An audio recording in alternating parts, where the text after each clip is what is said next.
Live. I wish you would announce it. You are live. You know what I mean? Something cool like that. I don't know. Maybe Tom Brady popping out in that wetsuit that he wears on cold days.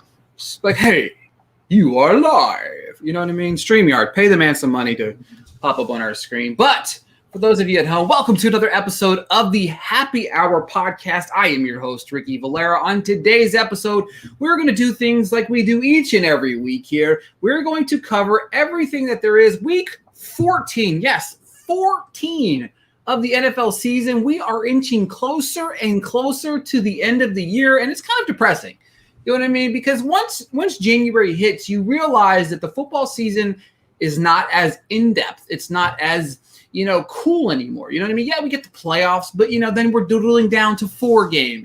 Then there's 2 games, and then there's only 1 game, and then we're in the middle of February trying to figure out what we're going to do with our lives because maybe, just maybe, we have to spend time with our family, and that does not sound as much fun as it does podcasting and talking about each week. We talk about the football games. We're going to cover the games of the week, some of my favorite bets, some starts and sit in the world of fantasy football, and then, of course, some starts and sits in the world of daily fantasy. And then, of course, we'll top it off with our favorite segment, the Movie Corner. As always, I am joined by my partner here, Mr. Matthew Fox. So thank you. Welcome back. Welcome back, I must admit. Last week, apparently, I just called John Jason something. I don't even know. I don't even know what I did. Poor John. Oh, well, he must be used to it. Yeah, it was a real fun traveling experience. Had a family funeral, and nothing seemed to go right on that Friday. A lot of time milling around the airport, which I had time, just not an actual place to do a show. I don't know who would have popped up behind me at the airport. It probably would have been exciting to see. And no internet is as stable as public airport internet. Yeah, it's definitely interesting. I guess the word would be, is that the word I could look for? Is interesting, yeah. Maybe. With that being said, before we dive into the week ahead, I wanted to recap real quick. Remember you messaging in the chat that you are in the Scott Fish Bowl playoffs, correct? I think I am. I finished second in my division. I actually don't know in the app where it shows you. I just went to our division and I see myself. Now, don't get me wrong, guys. I don't want to brag here.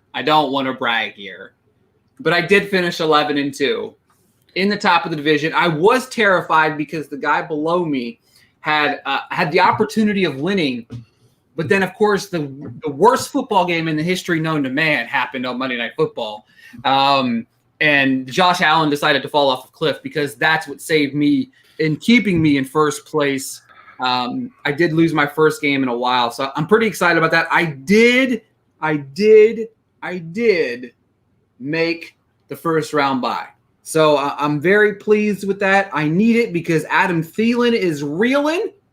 You know what I mean? I lost a quarterback to the bye week, which I feel bad for people that are in the playoffs right now because there's 4 teams on the bye this week, and there's some pivotal player. When I was looking, Matthew, Jonathan Taylor, you have Jonathan Taylor, you have Gesicki.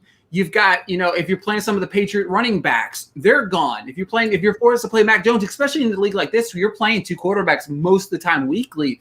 And then, of course, Jalen Hurts, he might not be a good quarterback on the field, but off the field, on the football field, he's doing really good in fantasy. So there's a lot of, and Miles Sanders, there's a lot of different guys that are out this week that I feel bad for them because they are missing them. So you rode the tires of Jonathan Taylor all season long in the Scott Fish Bowl, and when it comes down to playoff time, you are in the midst of trying to make it to the finals, and here you sit without your best players. So I feel bad for you guys at home. Without further ado, we're going to reach our first segment. As we do, hang on 1 second. I've got a first question rolling, and this is one that I think, guys, with the game, Cook a game time decision. Do we play both Matson and Cook, or who to play if both are active? Yeah, and they pretty much said Cook is playing. So, if you had them both, I'm playing Cook.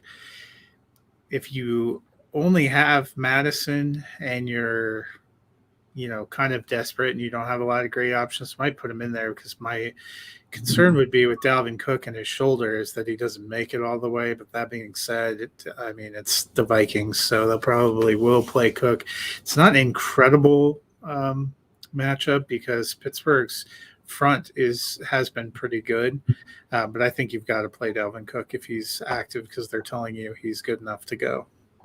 It's crazy to me because I made a playoff move last week that wasn't very didn't make Matthew Fox very happy. I did give up a future pick for Matson, and now it's turning around and biting me in the ass because he did help me last week with a great win.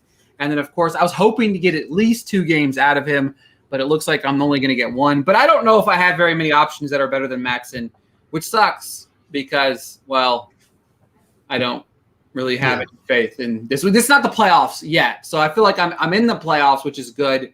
But it's going to be hard to watch. I did pick up Osborne, which I think is going to be a good pickup in substitution. I did double check my Scott Fishbowl. I am in the playoffs.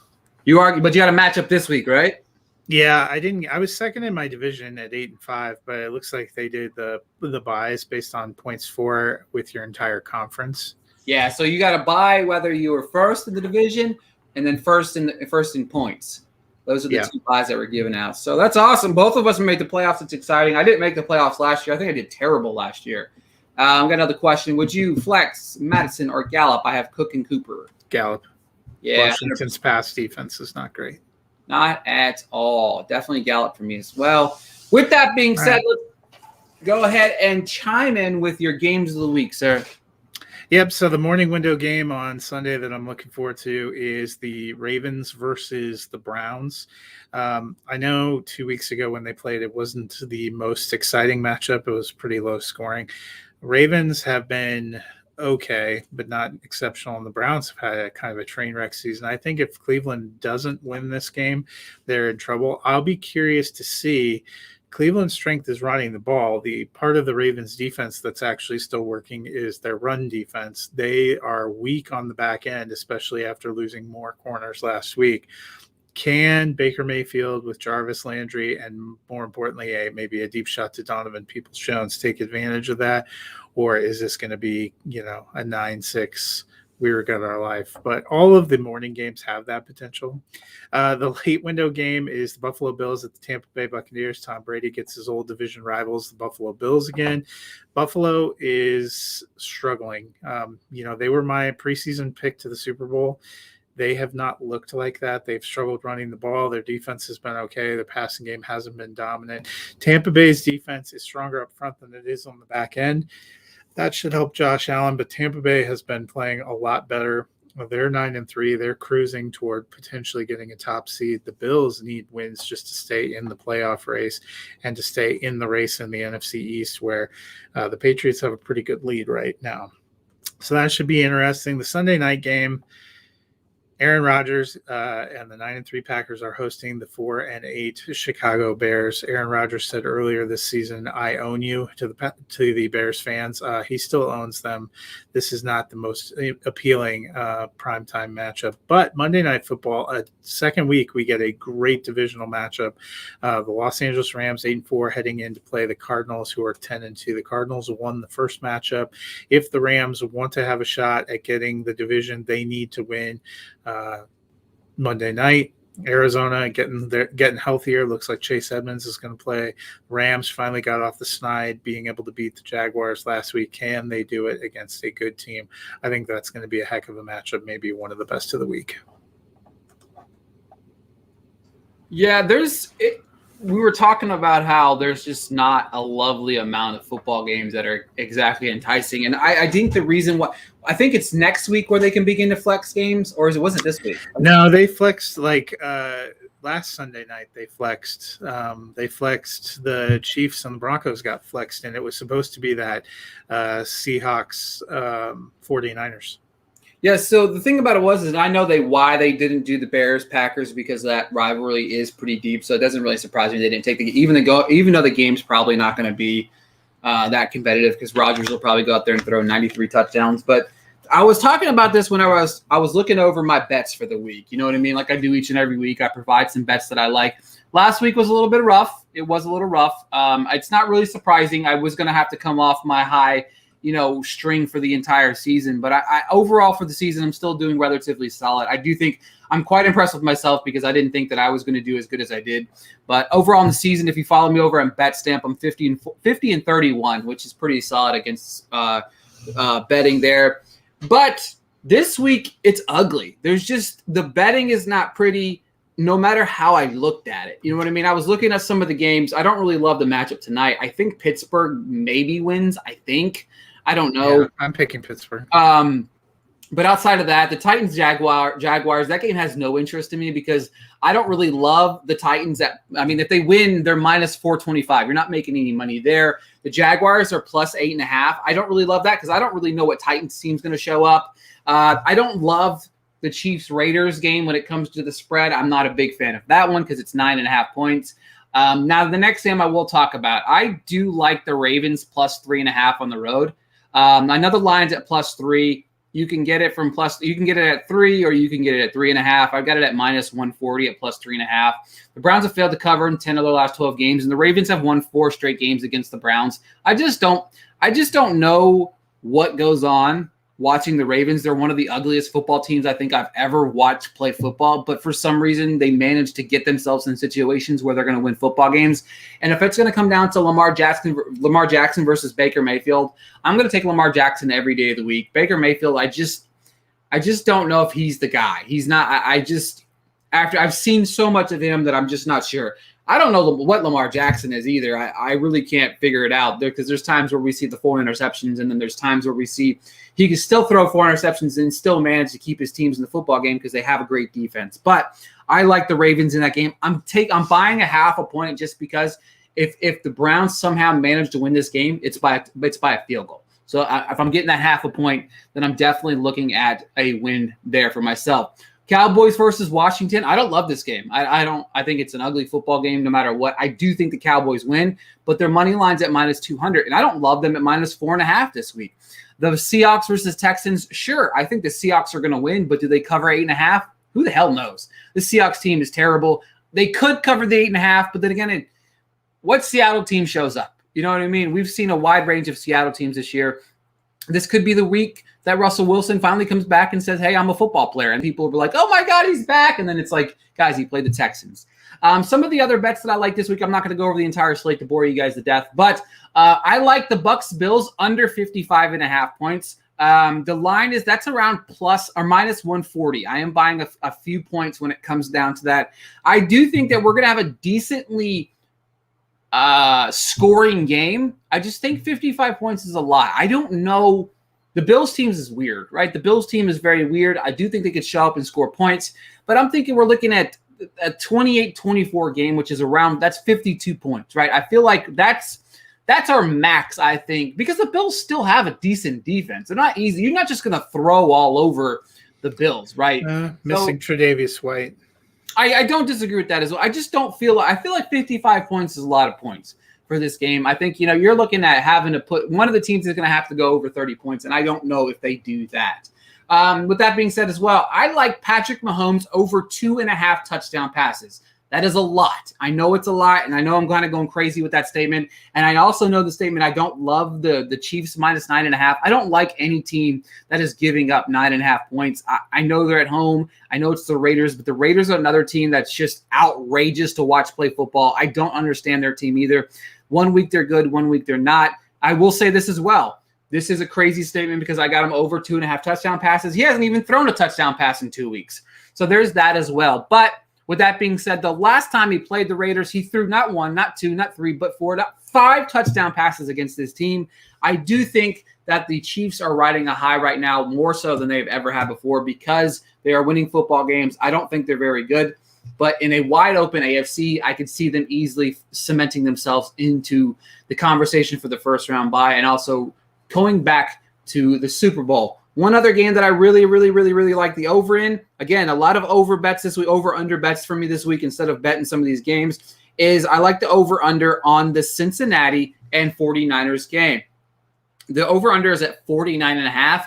Both of these teams score points. They do. And it's interesting to kind of watch the 49ers play. John last week, he was John, right? John last week was ranting and raving about his 49ers and how they were going to just wall up the Seattle, and of course Seattle goes in there and beats them. But if you look at the last four games from San Francisco, you've got them scoring 31, 30, 34, and 23. And of course, the track record of the Bengals speaks for itself. Over the last couple of weeks, we've seen them score 22, 41, 32. So you got two teams that are going to score some points. 49 points isn't a whole lot. I like the Bengals 49ers over a 49. Get that in now. I think that number could creep up to 50 to 50 and a half. So with that being said, that is all the bets I have for this week. Again, not exactly a great week for betting for me. I didn't love a whole lot. I reached for some of those. The Mahomes one, I think, is one that I might come back and bite me in the ass. I don't know. But plus 2.5, you're getting a plus 130. I'm not saying bet the farm. I'm saying bet a little bit about, bet a unit or two on it, and I think you might come ahead. So those are my 4 bets for the week. Mr. Fox, let's go ahead and transition over to the start and sit. Give me your quarterback start and give me your quarterback sit. And reminder for those of you listening, Fox is going to highlight in the world of fantasy football, and mine will be centered around DraftKings pricing. So go ahead and kick us off with your start and sit at the quarterback position. Yeah, and so the standard that I use, just as a reminder, is I'm aiming top 12 at quarterback and tight end, top 24 running back and receiver. So start would be, I think they'll be in that range, sit outside that range. So a lot of chalk options at quarterback this week based on the matchups. So I'm going with, I mentioned it earlier, he told the Bears he owned them in week 6, finished his QB9 that week, threw 2 touchdowns, ran for another one. I see no reason it changes, so I'm firing up Aaron Rodgers. My sit is Teddy Bridgewater. He's QB 17 on the year, but the last 4 weeks he's been really trending down. He's QB 25 since week 10. You've got to have better options. I know you're looking out there like, oh, he's playing the Lions. It's going to be great. They're going to run. And they watched the same game I did last week. You don't want Teddy to throw. Yeah, no, not at all. I don't believe in it, don't buy in it, but it is what it is. My start of the week at the quarterback position, $5,400 coming off the bye is Cam Newton. The Falcons defense is atrocious. I think they're terrible. And I do think coming off the bye, they're going to need something going on, or I think that for some reason, Joe Brady became the scapegoat this week, which is a move that I didn't understand. Last time I checked, he didn't make the decisions on bringing the quarterbacks that they brought in and the decisions that they did to give up what they gave up. And then, of course, the decision right away to trigger Darnold's contract for next year blew my mind as well. So I'm really not sure what's going on in Carolina, but I don't think Joe Brady was the only guy to blame for the situation there. For my sit, and again, reminder, this is for DraftKings because when you hear his name, you're going to be like, what? It's Tom Brady for the week. It's $7,600 on DraftKings. I just think he bots well. I think he does good in Tampa Bay, or for the game in Tampa Bay. I do think that he maybe throw 1 or 2 touchdown passes. He might throw 2. But Fournette's been getting a lot of scores and a lot of looks in the red zone. I just don't think 2 touchdowns and 250 is really going to pay off for his price. So I don't really love Tom Brady this week. On the flip side of it, on the running back, I'll give my start and sit. My start for the week is Devonta Freeman at $5,700. I like the matchup very well. He's got double-digit carries in 5 straight games, and of course, he's got 2 or more catches in 4 of those 5 games as well. I think he is the lead back there. I do understand that we have Murray and then we have blah blah blah. What's the other guy running back? They don't even remember Tyson Williams. Exactly. On their team. Yeah, exactly. They don't remember him, and neither do I right now because I forgot about him. And then for my sit for the week is Chuba. I understand that he's going to implement that running back, and he's coming in, and McCaffrey's out and stuff like that. But at $5,900, Newton's going to take goal line carries away. So that right there already hurts kind of his value. I need to see how this team runs with Newton and no CMC before I trust Chuba on my DraftKings lineup. What are your start and sit for the running back position? Yeah, so my start is Javonte Williams. I think they're going to use the running game a lot. Melvin Gordon probably is tracking back toward playing, which I know will put some people off. Williams was RB1 last week with how well he played, but he's actually RB19 on the season. He's been returning running back 2 value even in a split, and I think he's going to get more of the carries because Melvin Gordon's still not healthy, still isn't running that well or in practice. And I think that, they saw enough from Javonte Williams. On the flip side, I want no piece of Alex Collins. Looks like he's tracking to come back to lead the Seahawks backfield, but I'm sure they're going to use Adrian Peterson, Travis Homer, Rashad Penny, maybe a little DJ Dallas. They may sign another guy off waivers they're going to throw out there. Alex Collins is averaging 6.6 points per game. So he has a name going for him, and that's about it. He's running back 53 on the season. You can do better. What about your wide receivers? So wide receiver, my start is T. Higgins. He is wide receiver 25 on the season overall, but he has been limited to 10 games. On a points per game basis, 14.6 points per game. He's actually wide receiver 20, tied with Michael Pittman. He's actually been even better of late. He's been wide receiver 15 since week 10. I think the Bengals are going to throw. I think that's going to be an up-tempo game with the 49ers, so I expect him to have another good day. My sit is Julio Jones. I get the appeal. He's coming back, tracking to come back off IR. Titans have no weapons. Julio has just 21 receptions for 336 yards and no touchdowns in 6 games this season. He doesn't have great chemistry with Ryan Tannehill yet. He has not been targeted more than 5 times in a game since week 2. So he hasn't been a huge part of it, even when he's been out there. And some of those times were when they didn't have A.J. Brown. Nick Westbrook's doing better. They're playing Jacksonville. I think they'll probably run a little bit more, and you don't need a huge effort to beat Jacksonville. So I'm staying clear of him in his return. Yeah, I don't blame you at all, to be honest with you. Like, it's kind of an ugly situation. So I don't know if I'm starting him much at all unless I see a lot from him over the next couple weeks. But with that being said, my start for the week on DraftKings over there is $3,400 is Guyton. 4 catches, 90 yards, and a touchdown last week. Williams and Allen are both in COVID protocol. However, Allen does have – I think Williams does as well. I think they both are vaccinated, so there's the opportunity for both of them to return. Williams is only a close contact, so I do think that they both are eligible. I think Williams got pulled as a close contact because he's not vaccinated. Oh, okay. So if he's not vaccinated, then we're running the risk of Williams not playing this week. Looking at the projections, it looks like there is still strong belief that Keenan Allen will clear. But I saw Williams' projection as off the board. See, I was wondering about that because it was mixed signals because it didn't really have a descriptive idea of what was going on. Allen was in the forefront. They said that he's vaccinated, so he could still play Sunday. So if that's the case, no matter what, I think Guyton's a smash play this week. I love the matchup because he's 3,400. And if Williams manages to sit, that's even a better matchup and a smash matchup for him. The sit for the week this week is Marquis Brown, $6,300. I just don't love the matchup. That price is very high for his inconsistent rate. He's only averaging, I think, like 9 to 10 fantasy points on DraftKings per week. So $6,300, you're going to have to get more than 10 points from me in order to buy that price. For my tight end start this week, John Bates. Logan Thomas is out for the year. I understand Seals is still in the picture, but even if you watched last week's game, Bates came in the game, still got some targets. I like Bates at that price at $3,000. And I think if you're looking for a tight end this week, I don't hate playing him in Logan Thomas's spot either. And my sit for the week this week, again, simple reminder, this is for DraftKings, is Rob Gronkowski. $6,000. I'm not saying he's not going to go out there. He'll probably score 5 touchdowns because I put him on my list. But he's not going to get 2 touchdowns every week. He's, I think, the 3rd highest priced tight end. I just don't love him this week because I don't see him as a consistent DraftKings enter in your lineup. If you want to sprinkle him in a few times, that's fine, but I'm just not playing him at all. What about your tight ends situation? Yeah, so my start this week is Kyle Pitts. I get that he has not had the super high highs we were expecting, but he's actually been fairly steady. He has at least 2 catches in every game. He's tight end 9 on the season. He's getting a ton of targets. He's still the number 1 option in that passing game. So, it hasn't been outlandish numbers, but he's been a very steady option at tight end that I think people are kind of overlooking because of all the hype around him. And on the flip side, I'm not starting Gerald Everett. He had a awful game last week.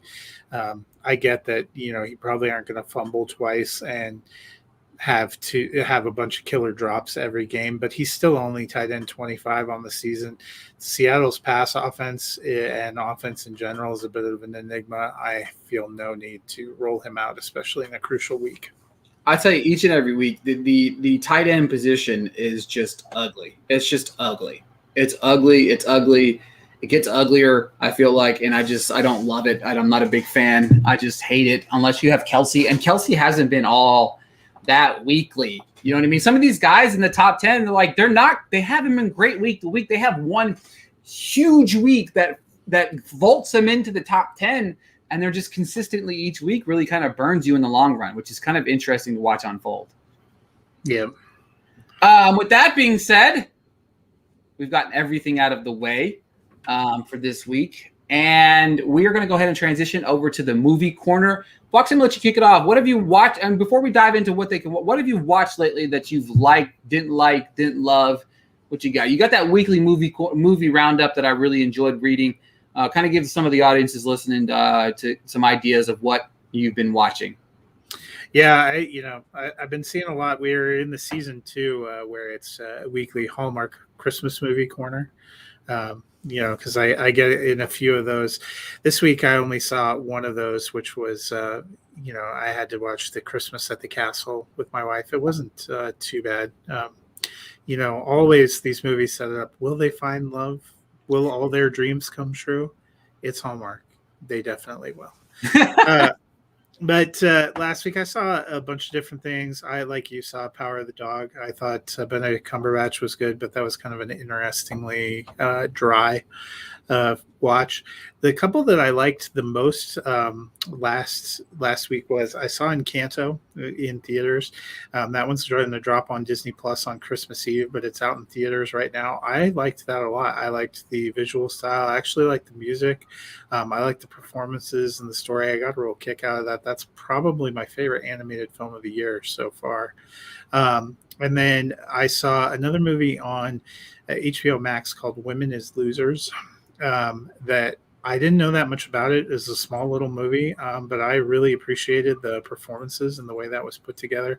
I like that one a lot. I ended up giving it 4 stars, which, as you know, I'm pretty judicious with my stars. Very much so. Very much so.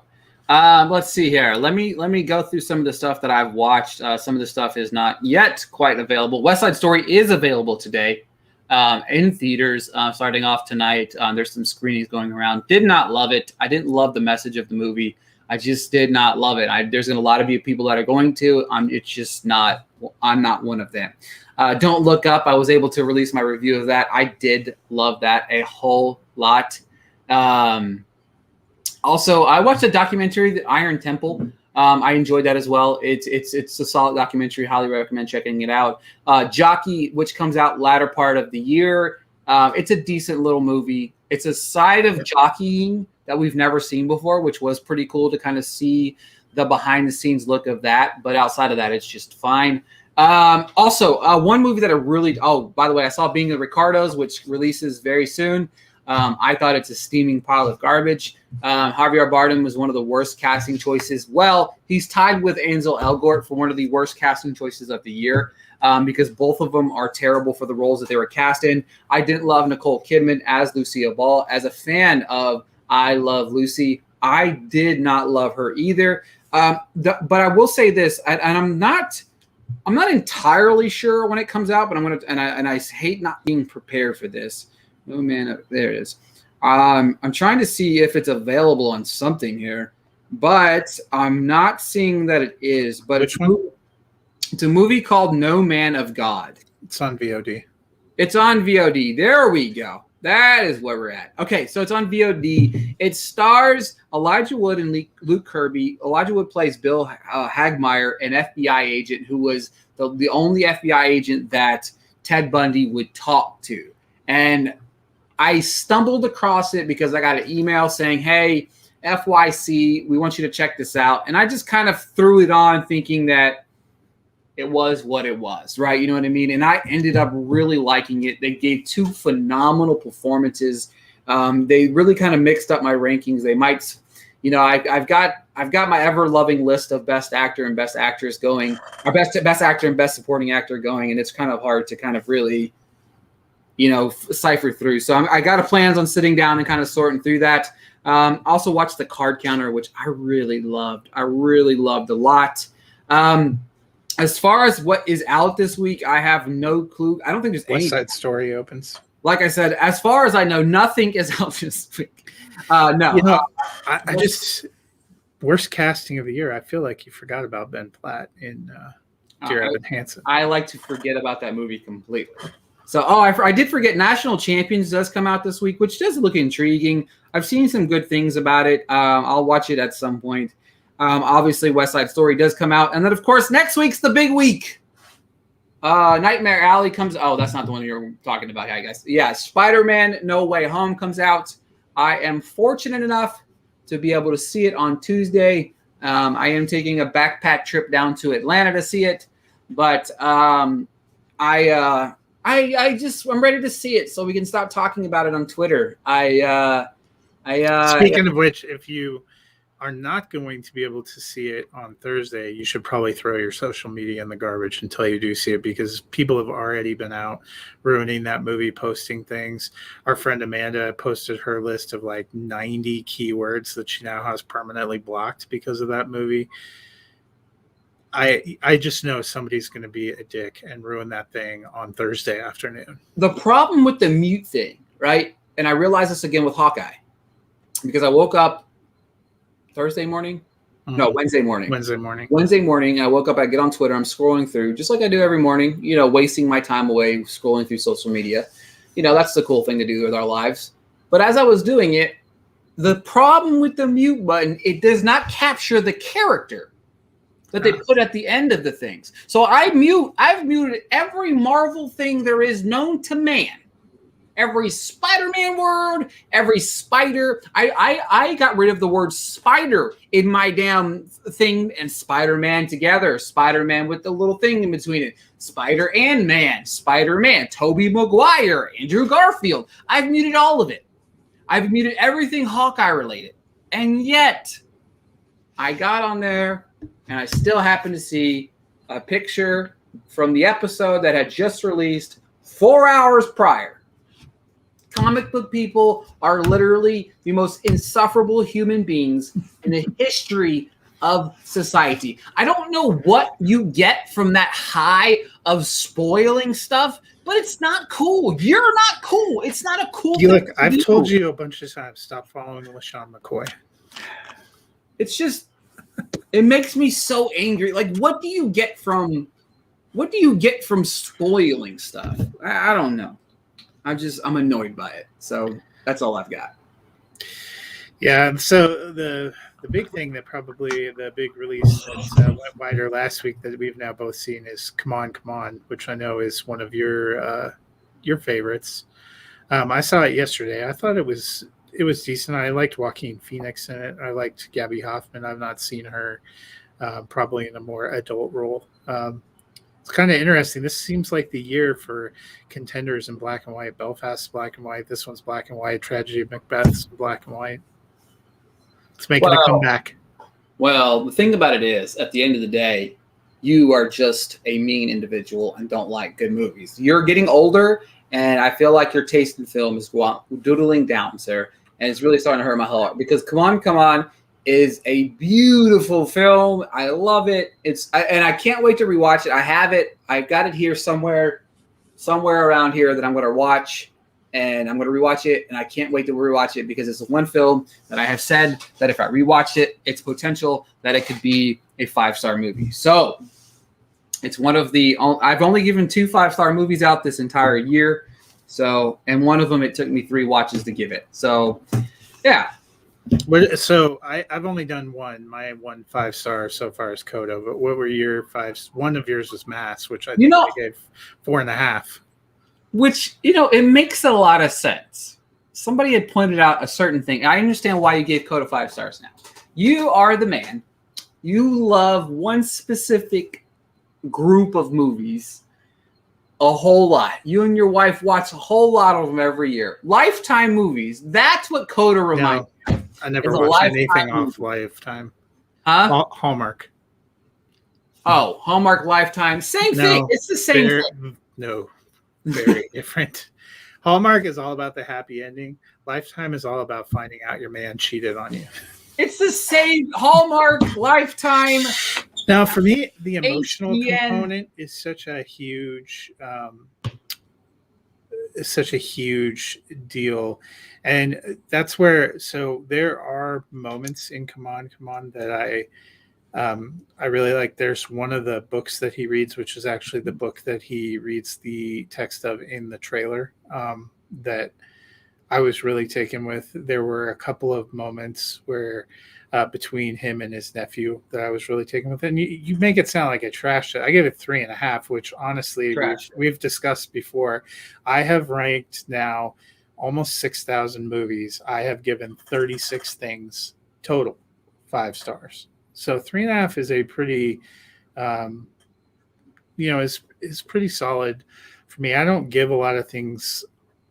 It takes a lot to vault up into 4. It takes an even greater amount to go into 4.5. I think the amount of movies I have total 4.5 or above is less than 50.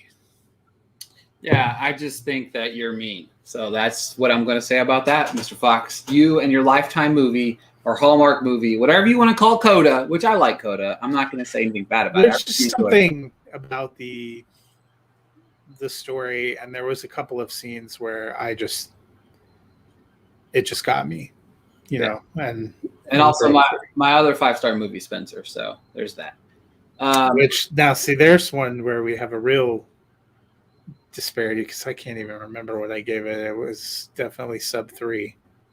Well, again, as you're getting older around here, you're getting very mean and very disheartening towards me because you don't love me anymore. But that's all I'm going to take this as, is you don't love me anymore, Matthew Fox. See, we have a few that were like in lockstep. Mass, 9 Days, Jessica Chastain, and In the Eyes of Tammy Faye, and then there's somewhere we're just, we're Raiders Chiefs. Yeah, well, one of us is the Chiefs and one of us is the Raiders, and that's all we're going to say about that before we go. I'll let you guys decide which is which. It just depends on what side of the fence you're on and what movies it is, honestly. There's a lot of times Matthew and I are within the same ballpark of films, within a star, half a star even, of the show. God, you gave the card counter a 1.5? Good Lord, you destroyed the card. I really enjoyed the card counter. I'm still higher than Amanda. I don't know. And I think, and I told you, that it's just my cup of tea. At the end of the day, I think it's just my cup of tea. Did Paul Schrader do First Reformed? Yeah. Yeah, I could tell. I didn't really like First Reformed that much. So. I did not like that either. I know why you liked it, and I just might come in a negative way. I just didn't, for me, like I like movies centered around cards and betting and stuff like that. So, and I like Oscar Isaac. I think he was good in the movie. I don't think it's a great movie. I think that I probably overranked it, which I'm fine with. It is what it is. But with that being said, we're gonna get out of here with that because yeah. I was just looking at. I just can't believe I just saw that 1.5 stars, and I'm heartbroken. I'm befuddled on what to say. So you know what, folks? Thanks for listening. I'm gonna go cry in a corner because Matthew Fox broke my heart again.